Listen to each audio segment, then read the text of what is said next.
할렐루야, 반갑습니다. 오늘도 이 시간을 기억하시면서 우리 예배 자리 가운데 현장과 또 온라인으로 함께 참여하시는 모든 성도님들을 주님의 이름으로 축복합니다.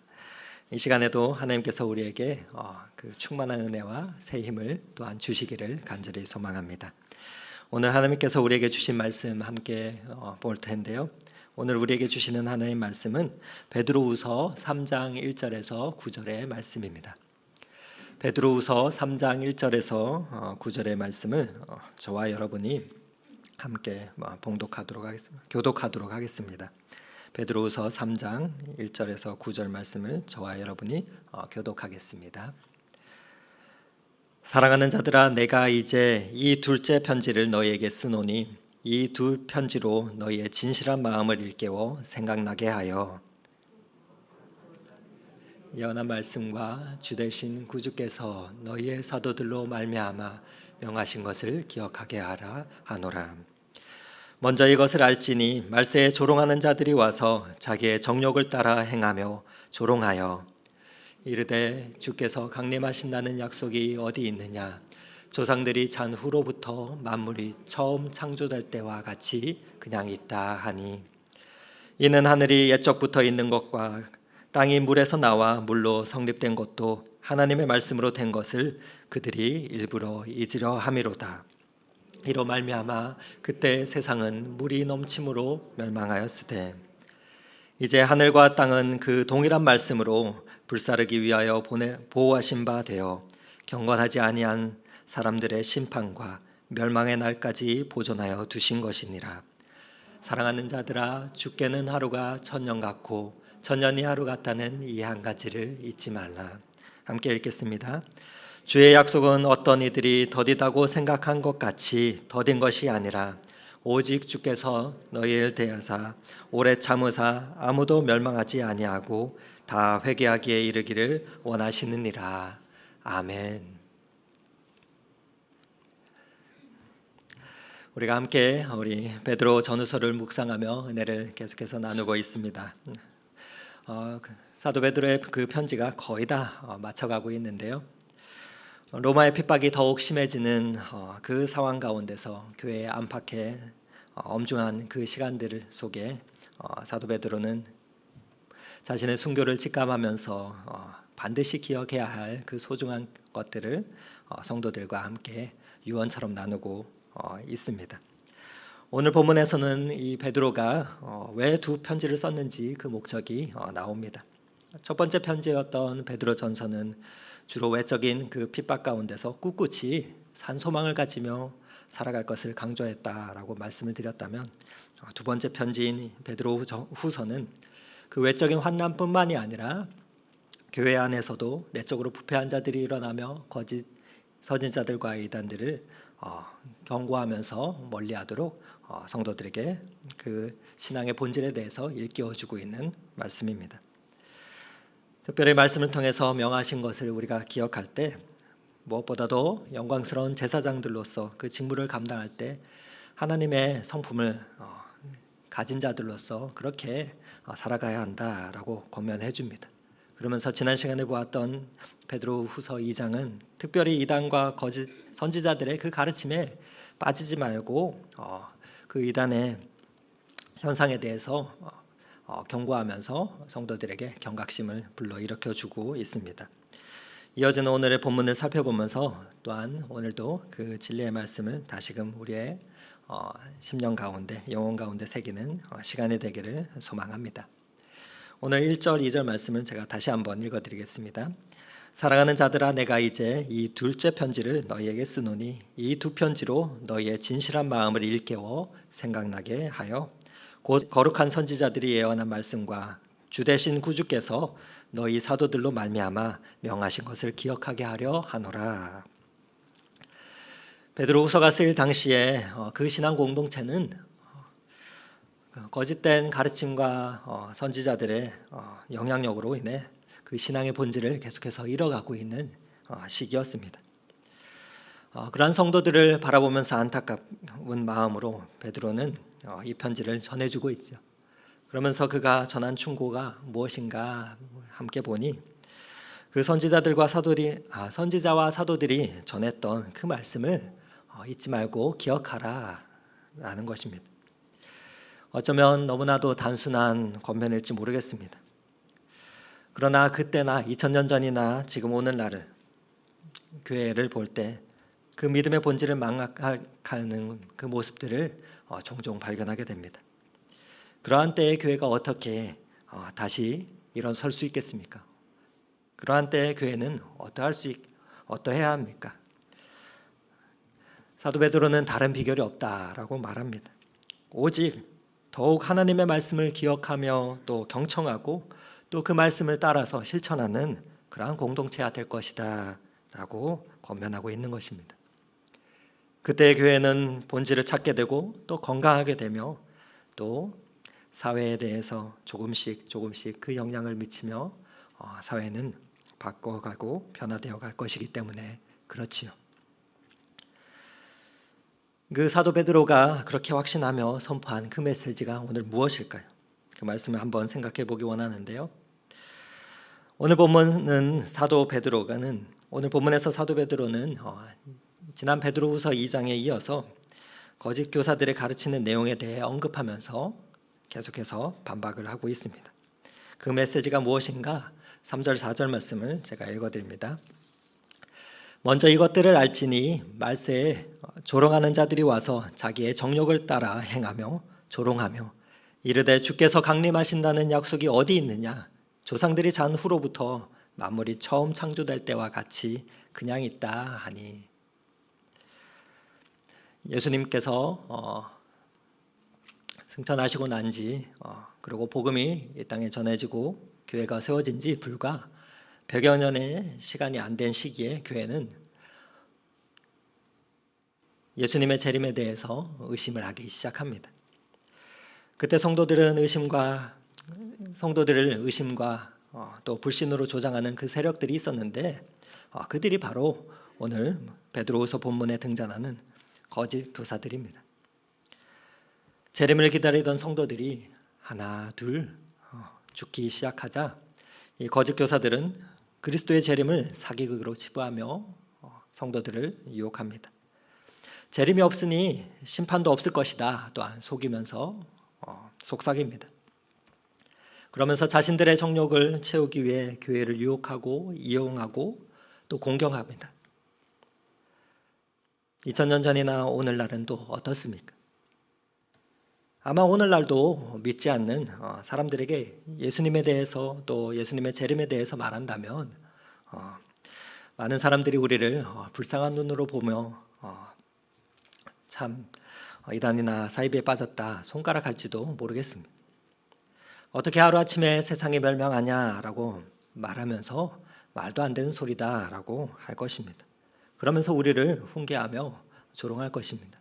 거기에 있지 말고 빨리 빠져나와라 라고 말할 것입니다.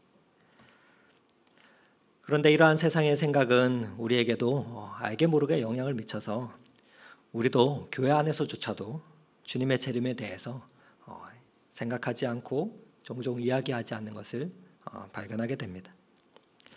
여러분들은 나눔을 하다 또 말씀 가운데 재림을 주제로 대화하신 적이 과연 얼마나 있으신지. 아마 우리 대부분은 이러한 재림에 대한 주님의 다시 오심에 대한 그 기도 제목을 나누거나 간절한 마음으로 대화하는 것조차 하지 않을 때가 많습니다. 그런데 교회가 종말에 대해서 이처럼 잊은 것처럼 보이는 반면에 이단 교주들은 지금도 다양한 채널을 통해서 이 종말을 팔며 예수님의 재림에 대해서 말하며 자신들의 세력을 확장하려고 하고 있습니다.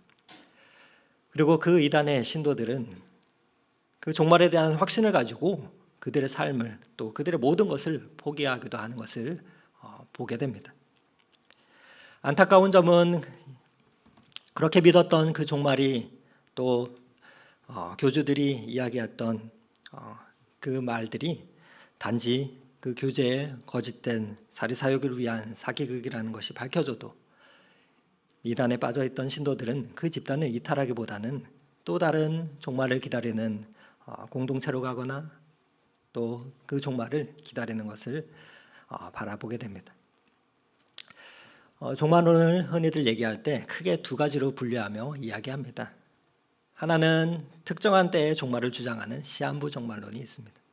그리고 또 다른 하나는 특정한 조건의 충족을 주장하는 조건부 종말론으로 구분이 됩니다. 그러나 성경은 먼저 시기에 대해서는 그날과 그때는 아무도 모른다라고 분명히 우리에게 말씀해 주고 계시죠. 마태복음 24장 36절에 말씀합니다. 그러나 그날과 그때는 아무도 모르나니 하늘의 천사도 아들도 모르고 오직 아버지만 아신다라고 말씀해 주시죠. 그리고 성경은 구원의 조건은 예수 그리스도시다라고 분명하게 밝히고 있습니다. 하나님이 세상을 이처럼 사랑하사 독생자를 주셨다라고 말씀하며 그를 믿는 자들은 멸망하지 않고 영생을 얻게 하려 하심이라라고 말씀하죠.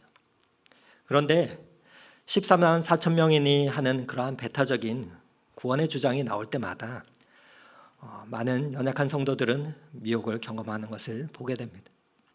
그렇게 시한부 종말론이나 또 조건부 종말론들이 등장할 때마다 그러한 가르침이 교회 내를 휘저을 때마다 교회는 몸살을 앓아왔습니다. 시한번 종말론은 그날이 곧 온다라고 주장하면서 신도들에게 맹신을 강요합니다. 시한번 종말론은 한국 사회의 근현대사 가운데 혼란기 가운데 늘 등장해 왔습니다. 불안정하고 불확실하고 또 세상의 고통이 많은 그때 정해진 날이 곧 온다. 곧 이 고통이 끝이 난다. 라는 그 희망으로 일제강점기나 또 군사정권 시절이나 또 그 아래 있었던 많은 그리스도인들을 유혹했습니다.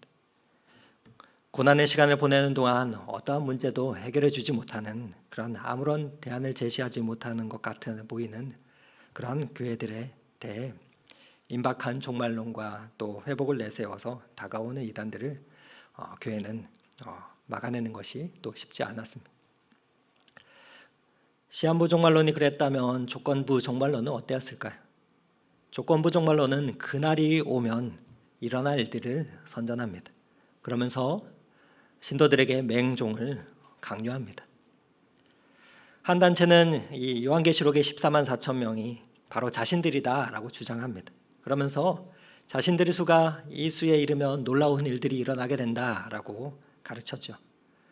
그러면서 사회와 교회와 가정에서 흔들리는 이들에게 이 14만 4천에 속해야 한다라고 말하며 주장하며 어긋된 선민의식과 또 욕망을 부추기는 것을 우리가 보았습니다.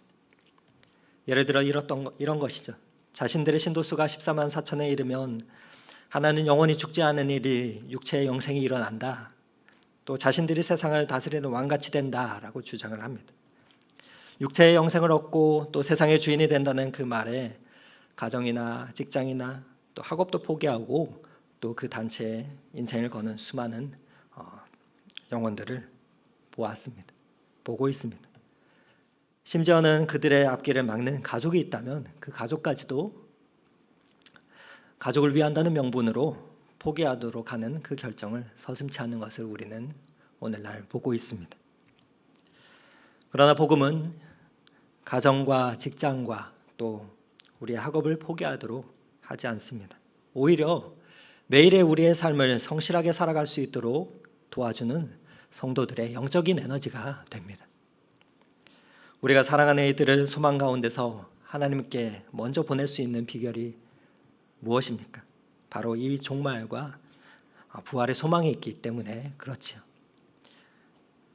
그 소망이 건강하게 우리의 삶 가운데 성도들 가운데 있을 때 우리는 바울이 고백했던 것처럼 사나 죽으나 우리가 주님의 것입니다 라고 고백할 수가 있는 것입니다. 그리고 그 고백처럼 살아갈 수가 있는 것이죠. 이처럼 사도 베드로는 우리에게 그 역사의 종말과 심판이 있으니 그날과 그때는 우리가 알지 못하지만 기억하라 라고 강조해주고 있습니다. 인간은 언어를 통해서 생각과 그 사상과 그것들을 축적해 나갑니다. 그러면서 문화와 역사를 만들어냅니다. 그러면서 나름의 세계관을 가지고 시대와 문화를 바라보는데요. 성경의 세계관은 어떻을까요? 성경의 세계관은 어떻습니까? 성경의 세계관은 시작과 끝이 있습니다. 기독교 신앙이란 이 시작과 끝을 주관하시는 분이 계심을 믿는 것입니다. 그분이 나의 창조주가 되시고 또 내 인생의 주인이 되심을 고백하는 것입니다. 기독신앙의 핵심은 바로 역사에는 종말이 있으며 또 역사는 그리스도의 재림을 통해서 완성된다는 그 믿음에서 시작되어야 하는 것입니다. 성도는 주님이 다시 오실 때까지 또 혹은 우리가 죽을 때까지 그 소망 가운데서 종말을 기다리는 자들입니다. 사나 죽으나 우리는 주님의 것입니다. 그렇게 고백하며 예수 그리스도의 삶과 또 고난, 죽음과 부활의 재림을 세상에 선포하는 자들입니다. 하루하루 얼그러지며 또 불확실한 이 세상에서 정결하고 신실한 삶을 살아가기 위해 선한 싸움을 싸우도록 말씀을 통해 성령님을 통해서 요구받는 자들입니다. 그렇기에 교회와 그리스도인이 결코 잊어서는 안 될 신앙의 핵심인 것이죠. 사도 베드로는 우리에게 이 역사의 종말과 심판이 있음을 다시금 기억하라고 강조합니다. 시작도 끝도 없이 도늘고 도는 그 윤회적인 세계관이나 또 물질이 그저 있었다 믿는 그러한 자연주의적 세계관은 하나님이 인정하지 않습니다. 그리고 이러한 사상과 생각에 대해서 사도 베드로는 5절에서 이렇게 표현하고 있습니다. 이는 하늘이 옛적부터 있는 것과 땅이 물에서 나와 물로 성립된 것도 하나님의 말씀으로 된 것을 그들이 일부러 잊으려 함이로다. 그들이 일부러 잊으려 함이로다. 부인한다라고 말하고 있습니다. 그러나 오늘도 우리는 자연과 인생을 통해서 모든 일에 시작과 끝이 있음을 지금도 경험하고 있습니다. 우리는 역사의 시작과 끝을 볼 수 있는 자들이어야 합니다. 그런데 그 역사의 시작과 끝은 하나님의 계시의 말씀을 통해 보아야 바로 볼 수가 있습니다. 노아의 시대 때 하나님은 홍수로 세상을 심판하셨죠. 그러나 재림의 때에는 하늘을 뒤덮는 불로 심판하실 것입니다. 물로 세상을 멸망시킬 때에도 순종하였던 그 노아의 가족들을 구원하셨듯이 마지막 때에 끝까지 순종하며 그 길을 걷는 성도님들을 붙드실 것입니다. 구원하실 것입니다. 이어지는 본문은 우리로 이를 다시금 상기시켜 줍니다. 6절 말씀입니다. 이로 말미암아 그때의 세상은 물이 넘침으로 멸망하였을 때 이제 하늘과 땅은 그 동일한 말씀으로 불사르기 위하여 보호하신 바 되어 경건하지 아니한 사람들의 심판과 멸망의 날까지 보존하여 두신 것이라. 그러나 종말을 인정하지 않는 세계관에서는 숙명론 내지 허무주의를 낳습니다. 그리고 이는 결국 우리로 하여금 마음대로 살게 하는 쾌락주의로 나아가게 합니다. 하지만 성경은 예수 그리스도의 다시 오심을 분명히 오늘도 선포하고 있습니다. 심판과 멸망의 날을 피할 방법은 오직 한 가지라 말합니다. 하나님은 우리가 받을 확실한 그 심판을 아들 예수 그리스도에게 내리셨습니다. 하나님은 우리를 위해서 그 독생자 예수 그리스도를 대속의 제물로 삼으셨습니다. 우리는 오직 그 예수 그리스도의 보혈을 의지하는 자들이 되어야 합니다. 부활과 재림은 이처럼 기독교 신앙의 기본 진리이죠. 주님의 재림을 믿고 기대하는 그 교회가 될 때 그 교회는 건강한 교회가 되고 건강한 공동체가 됩니다. 세상은 오늘도 우리에게 계속해서 우리가 영원히 살 것과 같이 이야기합니다. 하지만 역사의 흐름도 또 역사의 진보도 또 세상의 타락과 불의도 모두 예수 그리스도의 재림과 연결된다는 그 사실을 우리는 잊지 말고 믿음의 눈으로 바라보며 깨닫는 자들이 되어야 할 것입니다. 그렇게 믿음의 눈을 열어 하나님을 날마다 바라보는 저와 여러분이 되기를 간절히 소망합니다. 그렇다면 두 번째로 오늘 본문을 통해서 우리가 다시금 기억해야 할 것이 무엇일까요? 그것은 하나님의 시간 계산법을 우리가 아는 것입니다. 8절과 9절 말씀 우리 다시 한번 한 목소리를 읽어보도록 하겠습니다. 사랑하는 자들아, 주께는 하루가 천년 같고 천년이 하루 같다는 이 한 가지를 잊지 말라. 주의 약속은 어떤 이들이 더디다고 생각하는 것 같이 더딘 것이 아니라 오직 주께서는 너희를 대하여 오래 참으사 아무도 멸망하지 아니하고 다 회개하기를 이르기를 원하시느니라. 아멘. 지금은 방학 중이라서 벨소리가 안 울리는 것 같은데요. 여러분 학교 종소리가 생각이 나십니까? 학교 종이 땡땡땡 어서 모이자, 선생님이 우리를 기다리신다. 동료의 가사처럼 하나님이 우리를 부르신다면 어떻게 응답하실까요? 여러분은 또 혹시 휴대폰이 없었던 그 시절이 기억이 나시는지? 그때는 약속의 장소에 나아가서 또 사랑하는 사람을 한없이 기다렸습니다. 때때로 약속 시간이 다가와도 사람이 오지 않으면은 몇 번이고 일어서고 싶다가도 무슨 사정이 있겠지, 무슨 일이 없겠지 하며 끝까지 기다리다가 영화의 장면처럼 감격스럽게 만났던 그러한 시간들이 있으신지, 어떻게 그 시간들을 우리가 기다릴 수 있겠습니까? 사랑하면 기다릴 수가 있습니다. 기대하니까 기다릴 수가 있는 것입니다. 곧 오신다던 예수님의 재림은 2000년이 지나도록 지연이 되고 있습니다. 주님도 기다리시고 우리도 기다리고 있습니다. 거룩한 성도들은 이러한 때에 어떠한 마음으로 기다려야 할까요? 무엇보다도 하나님의 시간 계산법이 우리는 우리와 다름을 인정해야 합니다.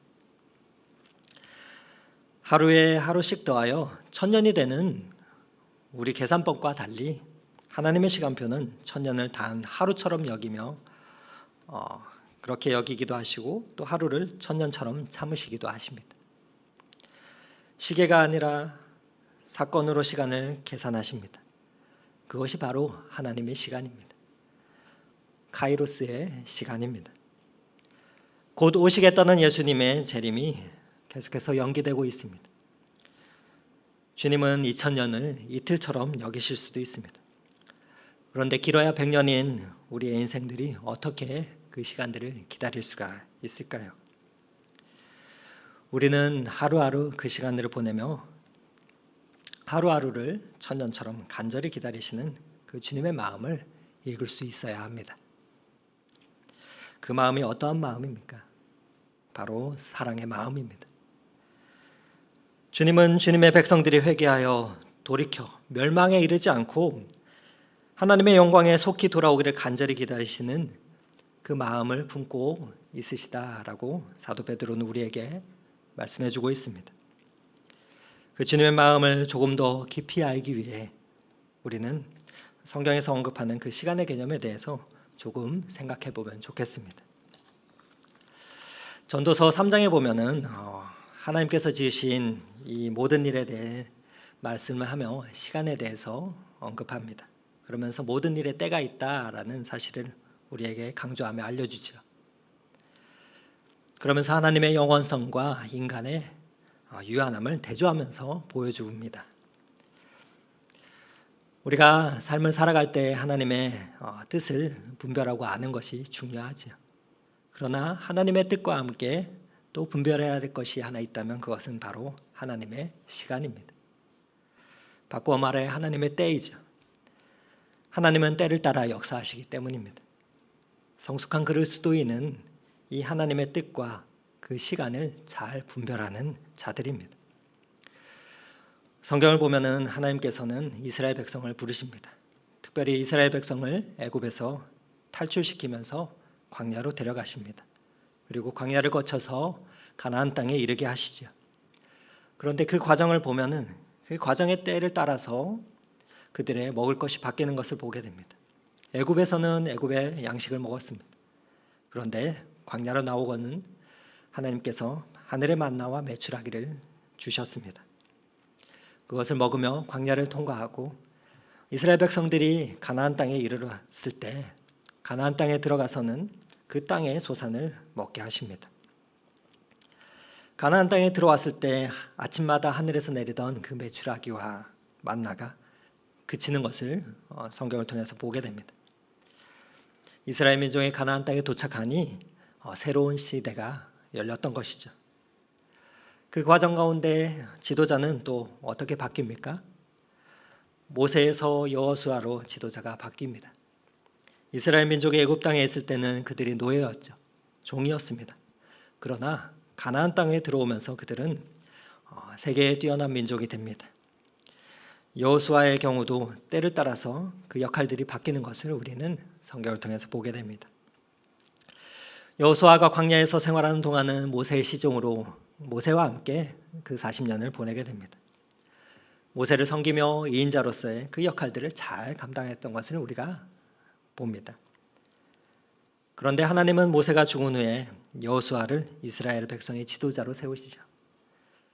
그때 그는 더 이상 2인자로서 살아갈 수는 없었습니다. 그는 가나안 땅을 정복하는 군대 장관으로서 또 이스라엘 백성들을 인도하는 그 지도자로서의 역할을 감당해야 되는 그러한 새로운 때가 된 것입니다.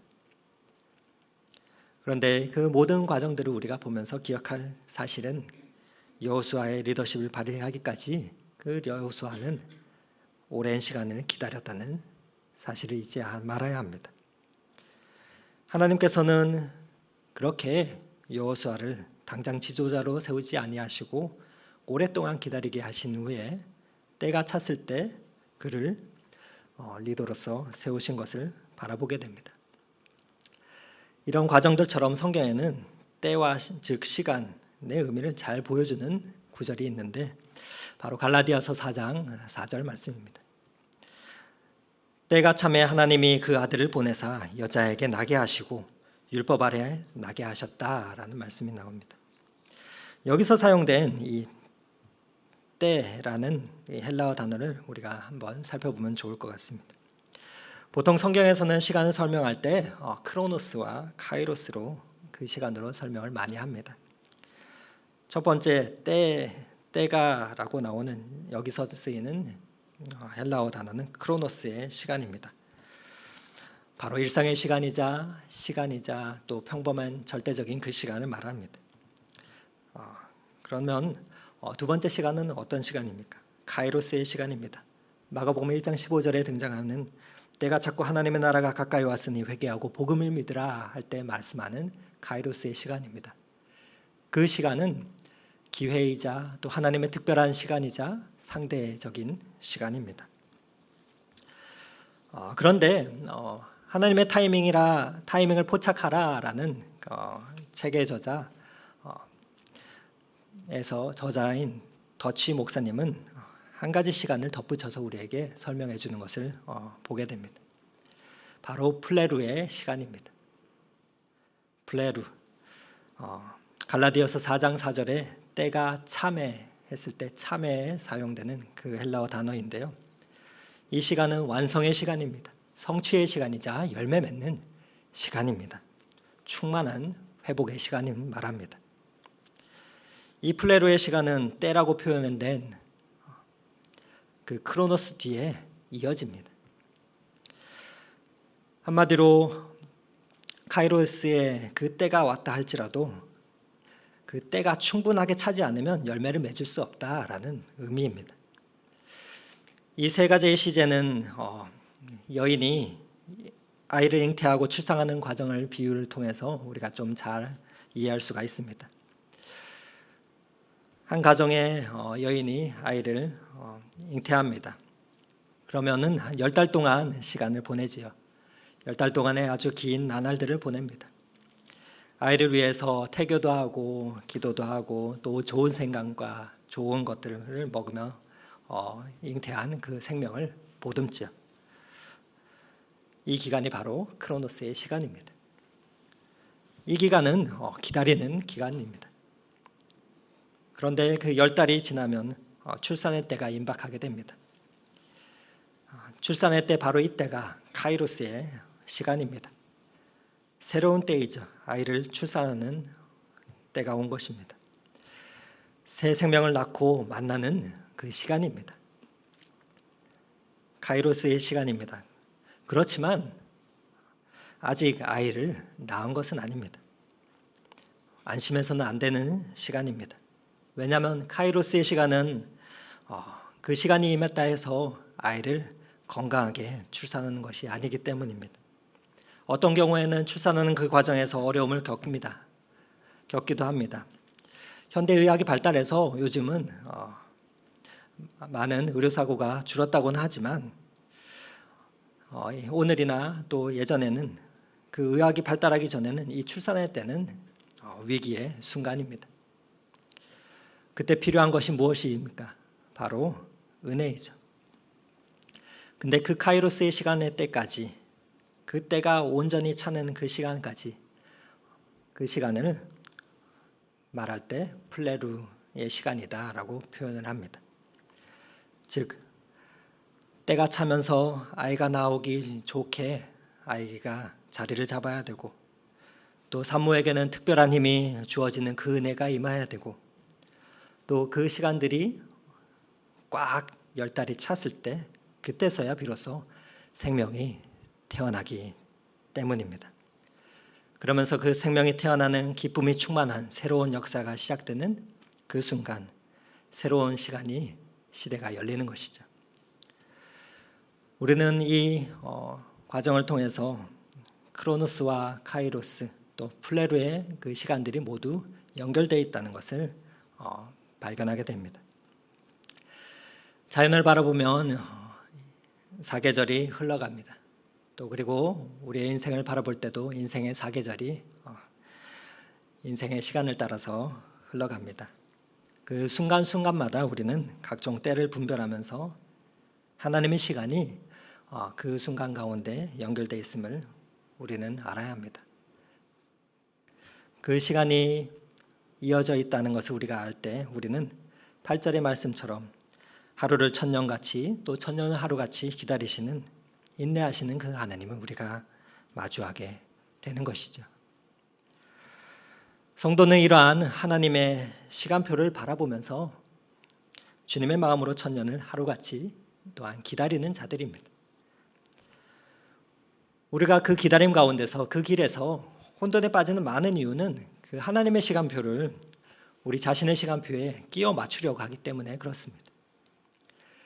내 기도대로 하나님이 안 움직이기 때문에 그렇지요.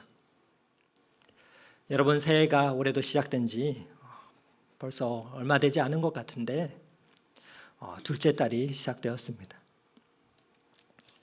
여러분의 이 땅의 교회와 또 그 교회를 향한 하나님의 마음이 무엇이라 생각하시는지요?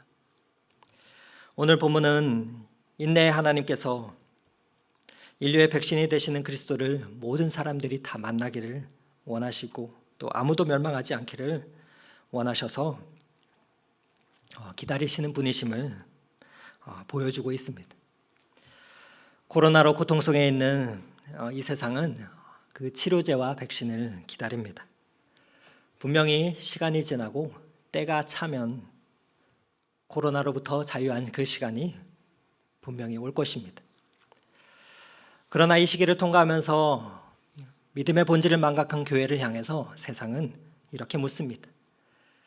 하나님의 말씀을 올바로 기억하지도 또 경청하지도 실천하지도 않는 공동체를 보면서 구원이 어디 있냐 우리에게 묻습니다. 우리는 이런 물음 앞에서 하나님은 우리의 시간과 장소의 제한을 받는 분이 아니심을 다시금 기억해야 할 것입니다. 하나님의 지원으로 보이는 시간은 우리에게 은혜를 베푸시려는 소망의 순간입니다. 다시금 우리가 시작과 끝이 되시는 그 하나님의 말씀을 날마다 묵상하며 그 기다림의 시간이 차기까지, 하나님의 시간이 꽉 차기까지 그 시간들을 성실하게 채워가야 할 것입니다. 끝이 보이지 않는 터널 같은 우리의 삶 속에서도 그 길을 끝까지 걷는 것은 정말로 쉬운 일이 아닙니다. 어쩌면 기다리다 지치는 사람들도 있을지 모르겠습니다. 오랫동안 기다리다 보면 회의가 들기도 하기 때문이죠. 그리고 어려움과 고난 때문에 우리의 시야가 가리기도 하고 그래서 혼란스러울 때도 있습니다. 마치 하나님께 우리가 버림을 받고 하나님께 잊혀진 듯한 그런 느낌이 들 때도 있습니다.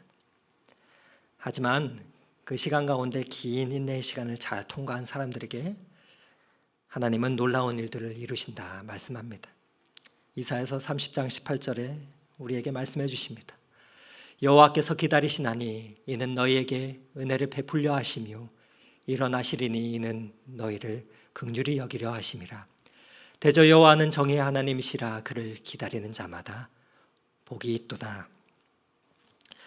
하나님의 말씀은 우리의 시간을 영원으로 연결시킵니다. 순간순간 신실하게 살아갑시다. 하나님의 시간이 되면 하나님께서 이루실 것이고 회복하실 것이기 때문입니다. 오늘도 저와 여러분이 말씀 가운데 하루하루 그 신실하게 믿음으로 걸어가는 우리 모두가 되면 참 좋겠습니다. 그때를 기다리며 하루하루 살 동안 주님의 시간에 모든 일들이 선하게 이루어지며 회복되어지기를 간절히 소망합니다. 그 은혜가 저와 여러분의 삶 가운데 있기를 오늘 이 말씀 의지하며 축원을 드립니다.